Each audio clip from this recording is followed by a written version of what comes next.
दोस्तों, मैं हूं आपका अपना देविंदर सिंह चावला। आज मैं फिर आपके सामने आया हूं एक नया वीडियो लेके। इससे पहले जो मैंने वीडियो बनाया था उसमें मैंने आपको कनाडा टूरिस्ट वीज़ा के बारे में 10 क्वेश्चंस के आंसर दिए थे। तो आज मैं जो नया वीडियो लेके आया हूं इसमें भी मैं आपको 10 और क्वेश्चंस के आंसर दूंगा। तो चलो हम अपना जो वीडियो है शुरू करते हैं। तो इसमें जो पहला क्वेश्चन है जो लोग मुझसे काफ़ी पूछते हैं वो ये है कि अगर कनाडा का टूरिस्ट वीज़ा रिफ्यूज़ हो जाए तो दोबारा कब अप्लाई कर सकते हैं। देखिए, आप चाहे अगले दिन ही अप्लाई कर दीजिए, चाहे जैसे ही रिफ्यूज़ल लेटर आती है आप उसके बाद फिर दोबारा अप्लाई कर सकते हैं। पर उसमें ये देखना कि आपको जो रिफ्यूज़ल लेटर आई है आप उसको स्टडी करिए और हो सके तो केप नोट निकलवाइए और जिसको हम GCMS नोट्स भी कहते हैं उसको स्टडी करके फिर आप दोबारा अपनी फ़ाइल अप्लाई कीजिए।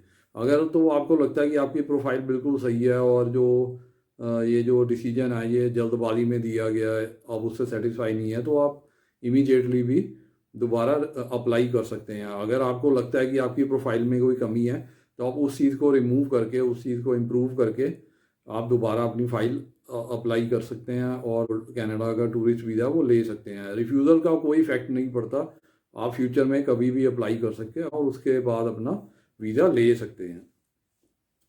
तो इसके बाद हम चलते हैं दूसरे क्वेश्चन पे।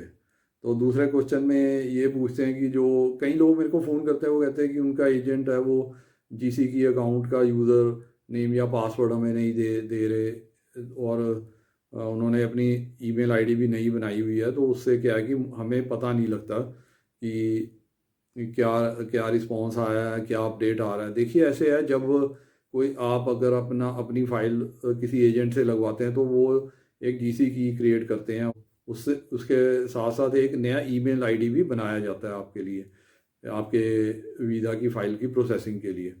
तो वो इसलिए किया जाता है ताकि आपको कोई प्रॉब्लम ना हो, जो भी काम है वो इजीली हो सके, क्योंकि ओटीपी वगैरह आता है तो उसके लिए आपको बार बार तंग करने से अच्छा है कि जो एजेंट है वो एक नया जीमेल या एक ईमेल आईडी क्रिएट कर लेते हैं। और जीसी की तो खैर हर एक जो एप्लीकेंट है उसके लिए क्रिएट करना ही पड़ता है। तो आपको मतलब दिक्कत ना आए, इससे इसको अवॉइड करने के लिए ये सब किया जाता है। तो आप ट्रस्ट करिए अपने एजेंट पे। अगर आपको ट्रस्ट नहीं है तो आप उस एजेंट से फ़ाइल मत लगाइए।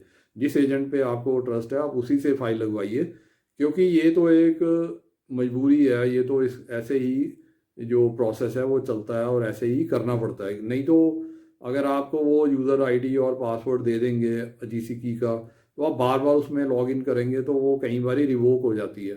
तो आपको इस चीज़ का नॉलेज नहीं होता, नए आदमी को इस चीज़ का नॉलेज नहीं होता, तो फिर बाद में बहुत दिक्कत आती है। वो उसको फिर दोबारा वो सारा कुछ ठीक करना बड़ा मुश्किल हो जाता है। तो इसलिए इस चीज़ को आप ज़्यादा मत सोचिए कि वो हमें जीसी की का यूज़र नेम या पासवर्ड नहीं दे रहे, वो आपके फ़ायदे के लिए ही है। तो आप ट्रस्ट करिए अपने एजेंट पे। अगर आपने किसी से काम करवाना है तो ट्रस्ट तो करना ही पड़ेगा। अब हम चलते हैं थर्ड पॉइंट पे। तो थर्ड पॉइंट में ये पूछते हैं कि जो हमारे एप्लीकेशन का स्टेटस है वो हमें कहाँ से पता लग सकता है। तो देखिए, जो एप्लीकेशन का स्टेटस है वो जीसी की अकाउंट से पता लगता है। तो अगर आपके पास जीसी की का यूज़र नेम और पासवर्ड है तो आप अपने आप वो अपने एप्लीकेशन का स्टेटस पता कर सकते हैं कि उसमें क्या रिप्लाई आया है और क्या क्या अपडेट आ रही हैं। अब हम चलते हैं फोर्थ क्वेश्चन पे। फोर्थ क्वेश्चन में ये पूछते हैं ज़्यादातर लोग कि ये तो आजकल बहुत ही ज़्यादा पूछ रहे हैं, पिछले वीडियो में भी मैंने बताया कि मेरा रिज़ल्ट कब आएगा। मैं हर ऑलमोस्ट मतलब 50% लोग जो मुझे फ़ोन करते हैं वो इसीलिए करते हैं कि मैंने इस डेट को अपने बायोमेट्रिक्स दिए थे, अब रिज़ल्ट कब आएगा। देखिए, ऐसे है, कोई टाइम लाइन नहीं है कनाडा एम्बेसी की तरफ से, यहाँ ही कनाडा गवर्नमेंट की तरफ से कोई ऐसा टाइम लाइन है या कोई टाइम फ्रेम है जिसमें उन्होंने बताया कि इतने दिनों में आपका रिज़ल्ट आ जाएगा। देखिए, आपको वेट करना पड़ेगा, है पेशेंस, थोड़ा धीरज रखिए और थोड़ा वेट करिए, आपका सबका रिज़ल्ट आ जाएगा धीरे धीरे। क्योंकि जो एम्बेसी है वो फाइल्स रैंडमली पिक कर रही हैं, वो कोई उनका कोई सेट प्रोसेस या टाइम टेबल नहीं है जिसके हिसाब से वो फाइल्स को डिस्पोज ऑफ कर रही हैं या फाइल्स का रिजल्ट दे रही हैं। तो आप इस चीज़ को निश्चिंत रहिए। एक बात तो पक्का है कि हर एक का रिप्लाई ज़रूर आएगा, पर कब आएगा ऐसे कोई टाइमलाइन नहीं है अभी। और इसके बाद हम चलते हैं पाँचवें क्वेश्चन पे। तो इसमें हम कुछ लोग पूछते हैं कि अगर जैसे पीपीआर आ जाता है उनका, तो उनको कैसे पता लगेगा कि पीपीआर आ गया? देखिए वो पता लगता है जीसीकी अकाउंट से। जो पीपीआर आता है वो जीसीकी अकाउंट में आता है, उसमें उसमें मैसेज आता है। अब उसको पीपीआर चेक करना है कि आपको जीसी अकाउंट में लॉगिन करना पड़ेगा, फिर उसमें पता लगेगा कि आपका क्या रिप्लाई आया है, रिफ्यूज़ल आया या पीपीआर आया। तो इसके लिए आपके पास जीसी की अकाउंट का यूज़र नेम और पासवर्ड होना ज़रूरी है। तो अगर कोई आपको अगर एक प्रिंटेड कागज दिखा के कहता है कि पीपीआर आया, तो आप बेटर है कि आप जीसी की अकाउंट में इस चीज़ को चेक करें, कंफर्म करें। और हम चलते हैं सिक्स क्वेश्चन पे। सिक्स क्वेश्चन में ये पूछते हैं कि कई लोग मेरे को फ़ोन करके कहते हैं कि हमने अपनी फ़ाइल अपलोड की थी, उन्होंने वो कहते हैं कि हमसे ये मिस्टेक हो गई है। तो एक्चुअली क्या होता है कि लोग जल्दबाजी में अपनी फ़ाइल अपलोड कर देते हैं, तो उसके बाद उनको थोड़ी देर के बाद रियलाइज़ होता है कि ये उन्होंने मिस्टेक कर दी है, तो अब उसको ठीक कैसे करें। तो इस चीज़ का मैं आपको बताना चाहता हूँ कि आप बहुत ध्यान से अपनी फ़ाइल को अपलोड कीजिए, क्योंकि कुछ मिस्टेक्स तो ठीक हो सकती हैं, कुछ मिस्टेक्स नहीं ठीक होती। जब आपने एक बारी फ़ाइल अपलोड कर दी है, आपने फ़ीस पे कर दिया, तो फाइल में मिस्टेक्स को ठीक करना बहुत ही मुश्किल है। तो उस चीज़ से आप बच के रहिए। आप जब भी फाइल अपलोड करते हैं या उसको आप 2-3 बारी पढ़िए, सारे कागज़ों को 2-3 बारी पढ़िए, उसके बाद ही उसको अपलोड करिए और अपनी फ़ीस पे करिए। तो अगर आपकी मिस्टेक्स ऐसे हो गई, कोई ना कोई हो गई है, तो आप सिर्फ ये होप कर सकते हैं कि आप के ऊपर कोई उसका नेगेटिव असर ना पड़े आपकी प्रोफाइल पे। और बेटर है कि आप पहले से ही ध्यान रखें, क्योंकि कई बार इससे वीज़ा रिफ्यूज़ भी हो जाता है। तो अब हम चलते हैं 7वें पॉइंट में चलते हैं। उसमें क्या है कि लोग कहते हैं कि हमारे पास जो है बैंक स्टेटमेंट नहीं है। तो हमारे पास बैंक अकाउंट तो है, पर उसमें कोई एक्टिविटी नहीं है, कोई एंट्रीज नहीं है, तो हम क्या करें?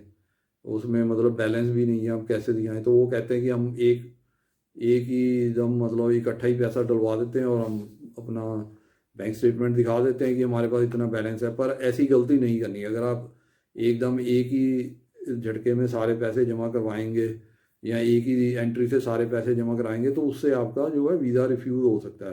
तो इस चीज़ का आप ध्यान रखिए। आपने जब बैंक स्टेटमेंट बनानी है तो धीरे धीरे अपने पैसे जमा करवाइए। अब हम चलते हैं 8th क्वेश्चन पे।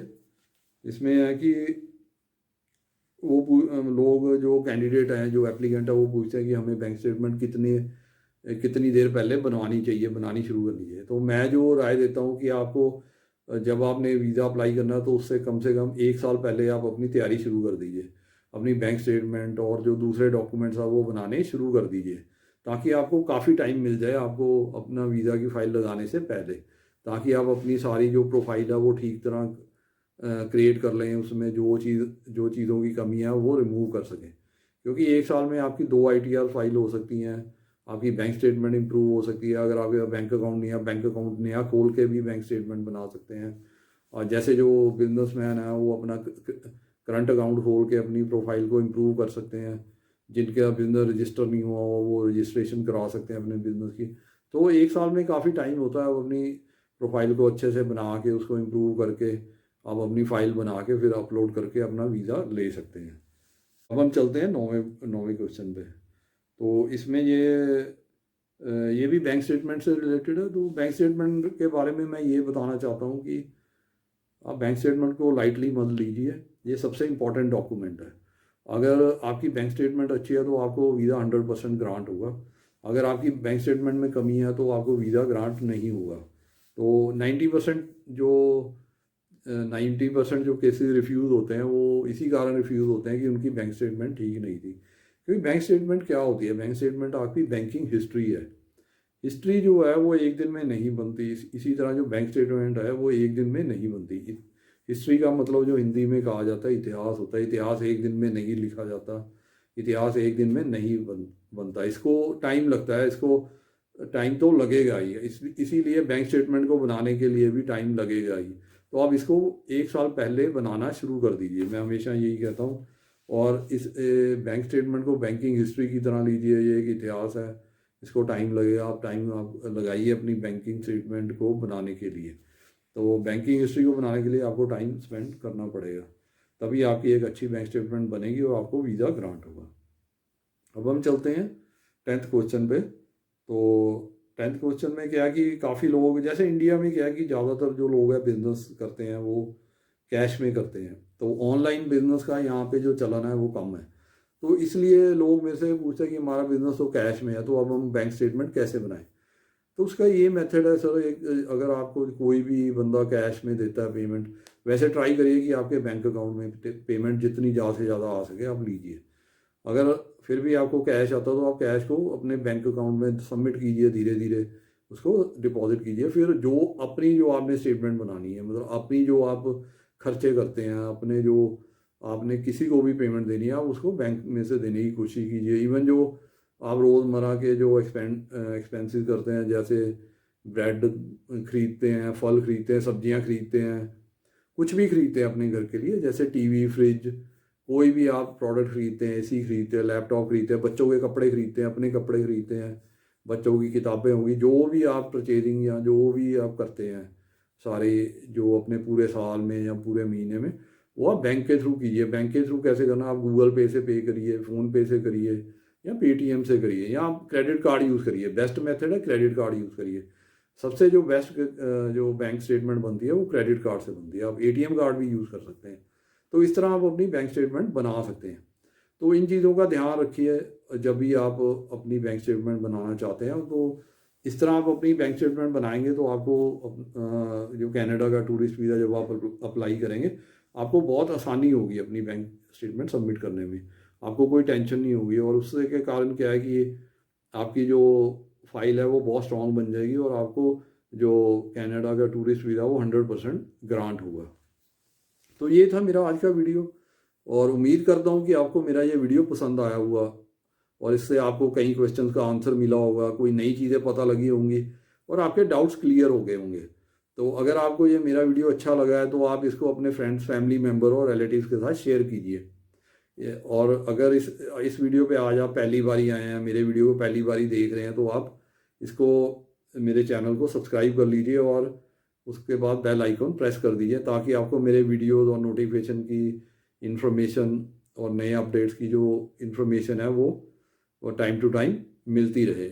इसके अलावा अगर आपके मन में फिर भी अभी क्वेश्चंस हैं तो आप मेरे को फ़ोन करके उनके आंसर ले सकते हैं, और कोई डाउट है उसके भी आप डाउट क्लियर कर सकते हैं। मेरा फ़ोन नंबर स्क्रीन पे डिस्प्ले हो रहा है।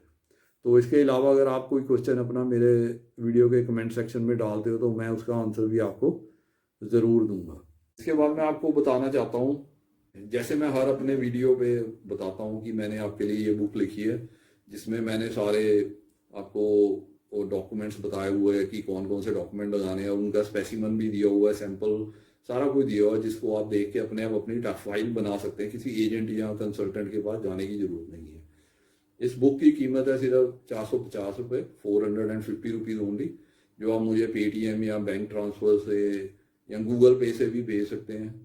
और जैसे ही आपकी पेमेंट मुझे मिलेगी तो मैं आपको ये जो बुक है आपको आपके एड्रेस पे कोरियर या रजिस्टर्ड पार्सल के थ्रू भेज दूंगा। इसी तरह एक बुक मैंने ये भी लिखी है, जिसमें मैंने वर्क परमिट के बारे में बताया कि आप कनाडा का वर्क परमिट कैसे ले सकते हैं, कहाँ से जॉब अपनी ढूंढ सकते हैं, कैसे आप जॉब के लिए अप्लाई कर सकते हैं, और LMIA के लिए अप्लाई कर सकते हैं। उसके बाद आपने अपना जो फाइल है कैसे बनानी है वर्क परमिट के लिए, कौन कौन से फॉर्म भरने हैं, कौन कौन से डॉक्यूमेंट लगाने हैं, और क्या क्या डिटेल्स जो आपको चाहिए पता होना चाहिए, वो इस बुक में सारी दी हुई है। इसकी कीमत भी सिर्फ 450 रुपये है, 450 रुपीज़ ओनली। ये भी आप मुझे गूगल पे या पेटीएम या बैंक ट्रांसफ़र के द्वारा भेज सकते हैं।